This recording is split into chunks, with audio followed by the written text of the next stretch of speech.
नमस्कार मित्रांनो, राज्यातील सर्व दिव्यांगांना म्हणजेच अपंगांना आनंदाची बातमी आहे। दिव्यांगांना व्यवसायासाठी फिरते वाहन म्हणजे ई रिक्षा व पिकअप मिळणार आहे। हे वाहन पर्यावरण मुक्त असणार आहे। शासनाने दिनांक 10/6/2019 शासन निर्णयानुसार ई रिक्षास मान्यता देण्यात आली होती। त्यानुसार सन 2023-24 आर्थिक वर्षात 797 दिव्यांग लाभार्थ्यांना सदर योजनेचा लाभ देण्यात आला आहे। परंतु यातील काही दिव्यांग लाभार्थी यांची पात्रता व निकष पूर्ण नसल्याने त्यांना लाभ मिळाला नाही। यासाठी लाभार्थ्यांनी नव्याने अर्ज सादर करण्याची गरज नाही। तसेच ज्या दिव्यांगांनी अर्ज केले नसतील त्यांनी सन 2024 आणि 25 या वर्षामध्ये ऑनलाईन अर्ज सादर करण्यासाठी शासनाने नव्याने एक पोर्टल सुरू केले आहे। त्यावर जाऊन अर्ज सादर करू शकतात। मग या योजनेसाठी कागदपत्रे कोणती लागणार, पात्रता निकष कोणते असणार, अर्ज कसा सादर करायचा, ही सर्व माहिती या व्हिडिओमध्ये पाहणार आहोत। त्यासाठी हा व्हिडिओ संपूर्ण पहा। तर चला व्हिडिओ सुरू करूया।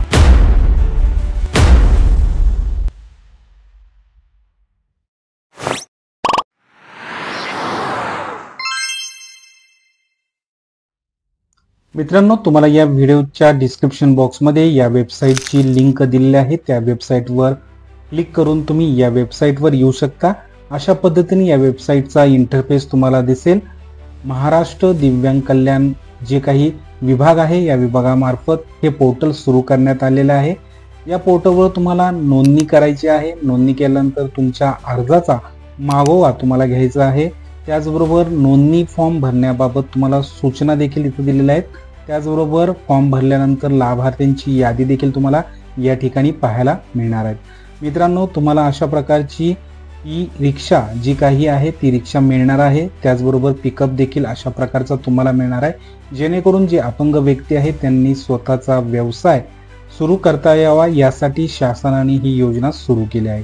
आता तुम्हाला योजनेसाठी अर्ज करायचा असेल तर इथं एकूण अर्ज दिलेले आहेत। सन 2023-24 करिता एकूण अर्ज प्राप्त किती झालेले आहेत, त्याचबरोबर सन 2024-25 करिता एकूण अर्ज किती प्राप्त झालेत, इथं अर्जांची माहिती इथं दिलेली आहे। तुम्हाला जर अर्ज भरायचा असेल तर इथं नोंदणी करा या ऑप्शनवर येऊ शकता, इथं क्लिक करू शकता। त्याचबरोबर तुम्ही इथं देखील तुम्हाला इथं मेनू जो ऑप्शन आहे त्या ऑप्शनवर देखील तुम्ही नोंदणी करा या ऑप्शनवर क्लिक करून तुम्ही अर्ज भरू शकता। आता मित्रांनो, ही वेबसाईट ऑनलाईन नोंदणी जी आहे ती 22 जानेवारी 2025 पासून ते 6 फेब्रुवारी 2025 पर्यंत सायंकाळी 6 वाजेपर्यंत सुरू राहील। मित्रांनो, परत एकदा सांगतो की 6 फेब्रुवारी 2025 सायंकाळी 6 वाजेपर्यंत या योजनेची वेबसाईट सुरू राहील, त्यानंतर ती बंद होईल।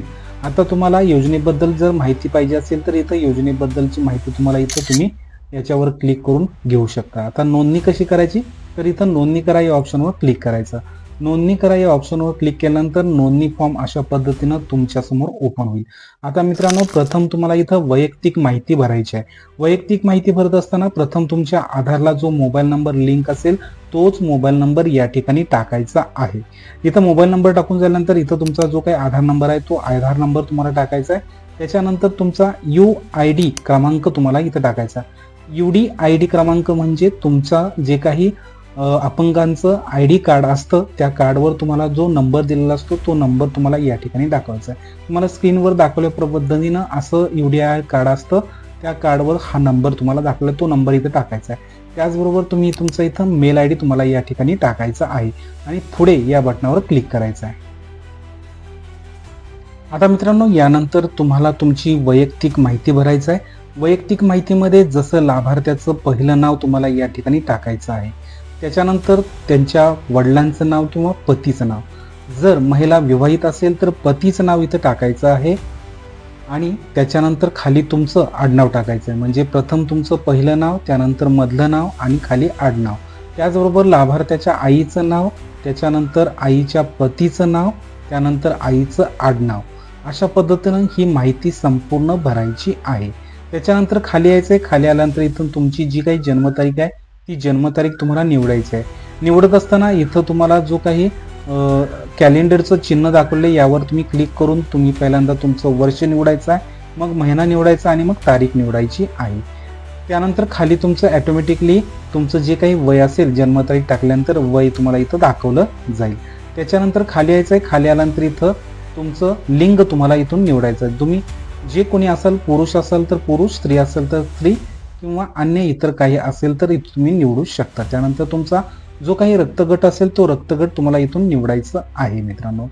त्याचबरोबर जात संवर्ग, तुमचा जात प्रवर्ग कोणता आहे, तुम्ही सर्वसाधारण आहात, इतर मागास वर्ग आहात, अनुसूचित जाती, अनुसूचित जमाती, विमुक्त जाती, भटक्या जमाती क, भटक्या जमाती ड, तुमचा जो काही जातीचा प्रवर्ग असेल तो तुम्ही इथं टिक मार्क करायचा आहे.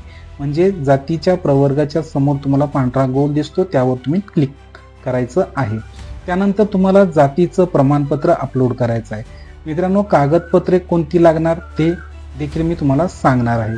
आता प्रथम आपण यासाठी कागदपत्रे कोणती लागणार ते प्रथम पाहू. मित्रांनो, या योजनेसाठीची कागदपत्रे प्रथम तुम्हाला एक अर्जदाराचा फोटो लागणार आहे, करंट साईजचा म्हणजेच आत्ताचा चालू स्थितीत असलेला अर्जदाराचा फोटो लागणार आहे, 2 अर्जदाराची सही, त्यानंतर 3 अर्जदाराचा जातीचा दाखला म्हणजे कास्ट सर्टिफिकेट असणं गरजेचं आहे. आता हा जातीचा दाखला सक्षम अधिकाऱ्यांनी प्रमाणित केलेला म्हणजे तहसीलदारांनी प्रमाणित केलेला सहीचा तुमच्याकडे जातीचा दाखला असणं आवश्यक आहे. त्याचबरोबर अधिवास प्रमाणपत्र म्हणजे डोमेसेल सर्टिफिकेट हे देखील तुम्हाला तहसीलदारांनी प्रमाणित केलेलं असलेलं पाहिजे. निवासी पुरावा, आता निवासी पुरावामध्ये तुमच्याकडं जे काही तुमचं रेशन कार्ड असेल किंवा आधार कार्ड असेल ते देखील चालू शकतं. दिव्यांगांचं प्रमाणपत्र, मित्रांनो तुमच्याकडं दिव्यांग असल्याबाबतचं एक प्रमाणपत्र मिळतं ते तुमच्याकडं असणं आवश्यक आहे. त्याचबरोबर UDID प्रमाणपत्र देखील तुमच्याकडं असलं पाहिजे. त्याचबरोबर ओळखपत्र म्हणून तुम्ही आयडेंटिटी प्रूफ म्हणून तुम्ही आधार कार्ड, रेशन कार्ड किंवा तुमचं पॅन कार्ड किंवा तुम्ही मतदान ओळखपत्र यापैकी कोणतेही एक वापरू शकता. त्याचबरोबर बँक पासबुकच्या पहिल्या पानाची झेरॉक्स ही कागदपत्रे तुमच्याकडे असणं आवश्यक आहे, तरच तुम्ही या जे काही योजना आहे या योजनेसाठी ऑनलाईन अर्ज करू शकता. मित्रांनो, आता या प्रत्येक जे काही कागदपत्रे आहेत त्यांची साईज तुम्हाला 15 KB ते 50 KB पर्यंत ठेवायची आहे. काही ठिकाणी 500 KB पर्यंत आहे 10 KB पासून. तर इथं तुम्हाला हे जे काही आहे हे तुम्हाला मी व्हिडिओच्या किंवा आमच्या टेलिग्राम चॅनलमध्ये देतो. सर्वांना मित्रांनो एक विनंती आहे की तुम्ही आमच्या टेलिग्राम चॅनलला जॉईन व्हा, तुम्हाला अशा प्रकारची सर्व माहिती तिथं मिळू शकते. तुम्हाला मी हे सर्व आमच्या टेलिग्राम चॅनलवर देतो.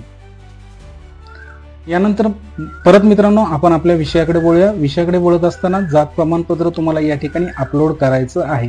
जात प्रमाणपत्र अपलोड करत असताना त्याची साईज किती लागणार आहे ही बघायची आहे आणि मगच तुम्ही अपलोड करायचं. चूज या फाईलवर अपलोड केल्यानंतर ते अपलोड होईल. यानंतर खाली यायचं आहे. खाली आल्यानंतर तुमच्याकडे जे काही वाहन आहे ते वाहन तुम्ही जे घेणार आहे त्यामध्ये बरेचसे प्रकार इथं दाखवले. तर तुम्हाला माल वाहतुकीसाठी ई-कार्ट हा पर्याय तुम्हाला इथं निवडायचा आहे. हा पर्याय निवडून झाल्यानंतर इथं वैवाहिक स्थिती, तुम्ही विवाहित असाल तर विवाहित, अविवाहित असाल तर अविवाहित, विधवा असाल तर विधवा किंवा घटस्फोटित, जो काही तुम्हाला प्रकार लागू पडतो तो तुम्ही इथून निवडायचा आहे. विवाहित असल्यास पतीचे किंवा पत्नीचे संपूर्ण नाव या ठिकाणी लिहायचं आहे. त्याचबरोबर लाभार्थ्याच्या पालकाच्या सहाय्यकाचे नाव देखील तुम्हाला इथं लिहायचं आहे. जर समजा लाभार्थ्याचं लग्न झालं नसेल किंवा लाभार्थ्याचे पालकत्व कोणी अन्य व्यक्तीने घेतलं असेल तर त्याचं नाव इथं तुम्हाला लिहायचं आहे. त्याचबरोबर लाभार्थ्यांच्या पालकांचा सहाय्यकांचा मोबाईल नंबर इथं तुम्हाला टाकायचा आहे. लाभार्थ्याचे सोबतचे नाते कोणते आहेत म्हणजे ते त्याचे वडील आहेत, आई आहेत, पत्नी आहे, जे काय असेल ते तुम्हाला इथून निवडायचं आहे म्हणजे लाभार्थ्यांच्या बरोबरचं नातं. त्याचबरोबर खाली तुमची इथं शैक्षणिक पात्रता तुम्हाला इथं लिहायची आहे. इथं तुम्ही प्राथमिक असाल, माध्यमिक असाल, तुमचं जे काही शिक्षण झालं असेल ते तुम्ही इथून निवडायचं आहे आणि पुढे या बटनावर क्लिक करायचं आहे. पुढे या बटनावर क्लिक केल्यानंतर मित्रांनो तिसरी स्टेप आपल्याला अर्जदाराच्या निवासाचे तपशील तुम्हाला इथं भरायचे आहे. जसे की तुम्ही सध्या राहत असलेला पत्ता तुम्हाला इथं लिहायचा आहे. त्याचबरोबर तिथला पिनकोड देखील तुम्हाला इथं लिहायचा आहे. आता इथं खाली प्रश्न विचारलेला की आपण महाराष्ट्र राज्याचे रहिवासी आहात का, असल्यास होय म्हणायचं, अन्यथा तुम्ही नाही म्हणू शकता. जर तुम्ही नाही म्हणत असाल तर तुम्ही या योजनेसाठी पात्र नाही मित्रांनो. त्यामुळे तुम्ही महाराष्ट्राचे रहिवासी राज्याचे रहिवासी असणे गरजेचे. आता या मित्रांनो, या योजनेसाठीची पात्रता आणि निकष काय आहे ते देखील आता आपण पाहूया. आता मित्रांनो, या योजनेसाठीची अटी आणि शर्ती काय आहेत, तर महाराष्ट्र राज्याचा रहिवासी असणं गरजेचं आहे. हा जो कोणी लाभार्थी असेल किंवा अर्जदार असेल हा महाराष्ट्राचा रहिवासी असावा. आता मगाशी मित्रांनो आपण सांगितल्याप्रमाणे ही जी अटी शर्ती आहेत, ह्या अटी शर्ती नेमकं काय आहेत हे पाहून पाहूया. 2 अर्जदाराकडे दिव्यांगाचे प्रमाणपत्र किमान 40% असले पाहिजे. त्याचबरोबर 3 अर्जदाराकडे दिव्यांगात्वाचे UDID प्रमाणपत्र असणं बंधनकारक आहे. म्हणजे दिव्यांगाकडे प्रमाणपत्र असणं आवश्यक आहे आणि त्याचबरोबर UDIDचं प्रमाणपत्र देखील पाहिजे आहे.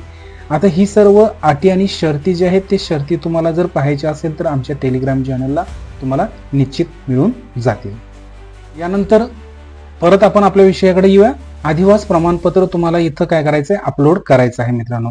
अधिवास प्रमाणपत्र हे लागणारच आहे. त्याचबरोबर तुम्ही इथं चूज फाईल या ऑप्शनवर क्लिक करायचं आणि इथून तुमचं जे काही अधिवास प्रमाणपत्र आहे ते तुम्हाला अपलोड करायचं आहे. अधिवास प्रमाणपत्र अपलोड करत असताना त्या डॉक्युमेंटची साईज किती आहे हे लक्षात घ्या आणि साईज त्याबरोबर तुम्हाला दिलेली जी साईज आहे त्या साईजमध्ये तुम्हाला ते प्रमाणपत्र अपलोड करायचं आहे, तरच तुमचं ते अपलोड होऊ शकतं. जर समजा इथं तुम्हाला महाराष्ट्र निवडायचं आहे, त्याचबरोबर तुमचा जो काही विभाग असेल तो विभाग तुम्हाला इथून निवडायचा. तर मित्रांनो, प्रत्येक विभाग हा वेगवेगळा दिला आहे, त्यामुळे तुमचा विभाग कोणता आहे, पुणे, सातारा, पणजी, नागपूर जो काही विभाग असेल तो विभाग तुम्हाला इथून निवडायचा आहे. विभाग निवडून झाल्यानंतर तुम्हाला इथं तुमचा जिल्हा निवडायचा आहे. जिल्हा निवडून झाल्यानंतर तुम्हाला तालुका निवडायचा आहे. तालुका निवडून झाल्यानंतर गाव निवडायचं आहे. त्याचबरोबर गाव निवडून झाल्यानंतर इथं कायमचा पत्ता आणि सध्याचा पत्ता सारखे आहेत का असं तुम्हाला विचारलंय. जर तुम्ही राहत असलेला पत्ता आणि तुमचा कायमचा पत्ता हा सारखाच असेल तर इथं होय म्हणायचं आहे.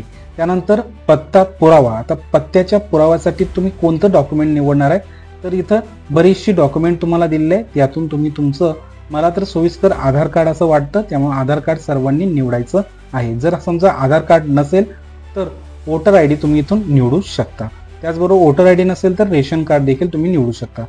मग या ठिकाणी तुम्ही जो निवडलेला पत्त्याचा प्रकार आहे तो प्रकार तुम्हाला इथं अपलोड करायचा आहे. चूज फाईलवर क्लिक करायचं, त्याच्यानंतर जिथं कुठे डॉक्युमेंट असेल ते अपलोड तुम्हाला ठिकाणी क्लिक करायचं आहे. अशा पद्धतीनं तुम्ही तुमचं अपलोड करू शकता. अपलोड केल्यानंतर मित्रांनो पुढे या बटनावर तुम्हाला क्लिक करायचं आहे. पुढे या बटनावर क्लिक केल्यानंतर मित्रांनो आता तुम्हाला दिव्यांगांची माहिती विचारली जाईल, जसे की दिव्यांगाचं प्रमाणपत्र अपलोड करा. मित्रांनो, दिव्यांग प्रमाणपत्र अपलोड करत असताना कोणतेही डॉक्युमेंट अपलोड करत असेल त्याची साईज तुम्हाला त्या साईजमध्ये अपलोड करायचं आहे.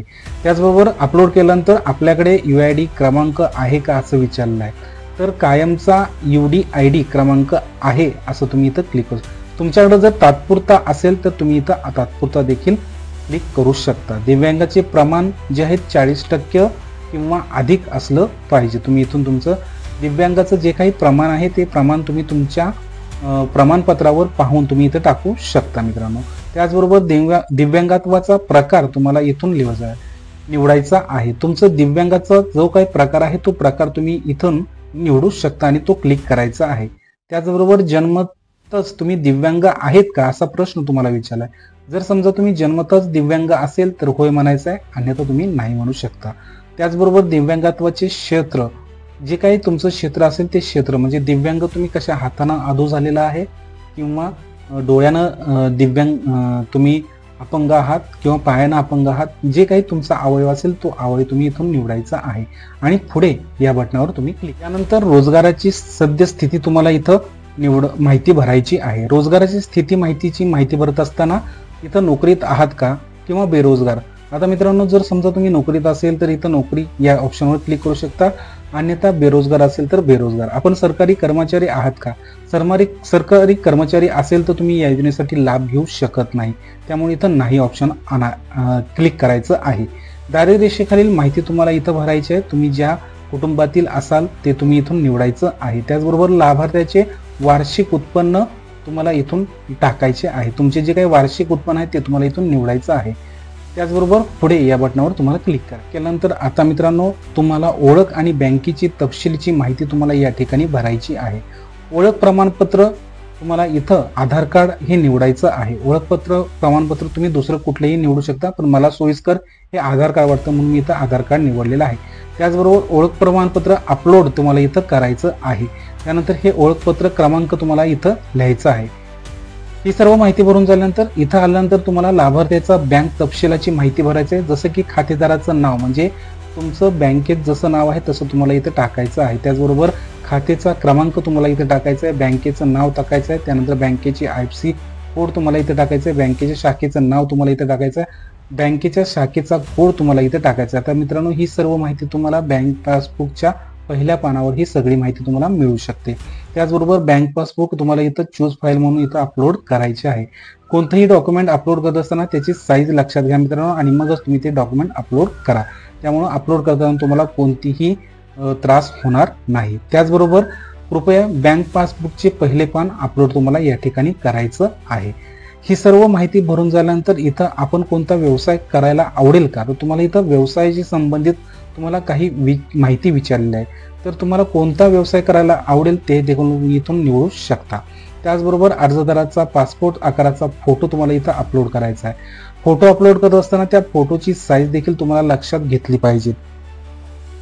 त्याचबरोबर अर्जदाराची सही तुम्हाला इथं अपलोड करायची आहे. अर्जदाराची सही अपलोड करत असताना त्याची साईज देखील तुम्हाला लक्षात घेतली पाहिजे आणि मगच अपलोड करायची आहे. ही सर्व माहिती भरून झाल्यानंतर पुढे या बटनावर तुम्हाला क्लिक करायचं आहे. ही सर्व माहिती भरून झाल्यानंतर मित्रांनो, तुमचा फॉर्म तुम्ही व्यवस्थित भरलाय का याची चौकशी करायची, याची पाहणी करायची आणि मग ही घोषणापत्र आहे, हे घोषणापत्र सगळं वाचायचं आहे. त्याचबरोबर योजनेची अटी आणि शर्ती देखील तुम्हाला इथं वाचायची आहे आणि इथं तुम्हाला टिकमार्क करायचा आहे. टिकमार्क केल्यानंतर पुढे या बटनावर तुम्हाला क्लिक करायचं आहे. तुमच्या मोबाईलवर जो मोबाईल नंबर अगोदर टाकला होता त्यावर तुम्हाला एक OTP प्राप्त होईल. तो OTP पाठवा या ऑप्शनवर क्लिक करायचं. OTP पाठवल्यानंतर तुम्हाला तुमच्या मोबाईलवर अशा पद्धतीने एक OTP येईल. तो OTP तुम्हाला या ठिकाणी टाकायचा आहे.